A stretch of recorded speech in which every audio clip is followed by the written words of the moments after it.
No one talks about the house at the end of Baker Street. Not anymore. It stands there, a crumbling relic of the past, wrapped in shadows even on the brightest of days. They say it was built with blood money, the very coins pulled from the pockets of Jack the Ripper's victims. I didn't believe it either, not until I stepped inside. It was a dare, of course. Urban explorers always get cocky, thinking no place is too haunted for their cameras and bravado. But this house was different. The second we crossed the threshold, the air grew colder, heavy, like walking into a room filled with whispers. The walls were cracked, paper peeling away in long, yellowed strips. And the tools. I'll never forget the tools.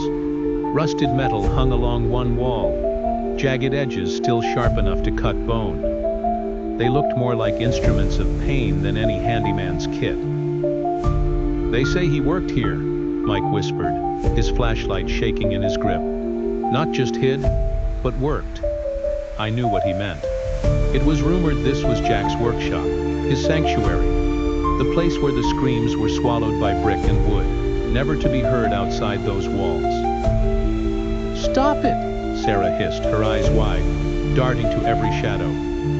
"It's just a story. This place is empty." The floorboards groaned beneath our weight, a mournful, drawn-out creak that echoed down the hall.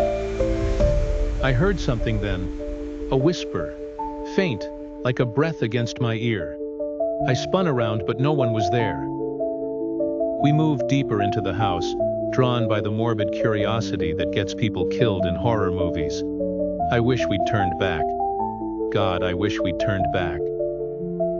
The hall stretched longer than it should have, doors on either side hanging crooked on rusted hinges. I kept my eyes forward, not daring to look inside those rooms. And then Mike's flashlight flickered. Just once, but long enough to catch a glimpse of a figure at the end of the hall. A man, tall and thin, dressed in a tattered Victorian coat. His face was hidden beneath a top hat, shadow covering his features, but his posture, it was wrong, too still, too rigid. "Did you see that?" Mike's voice cracked, the words barely above a whisper. I nodded, but the figure was already gone. The shadows seemed to swallow him whole. "Let's get out of here." Sarah's voice trembled, and I didn't argue.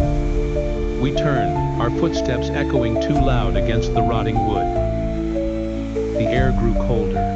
I felt it again, that whisper sliding over my skin.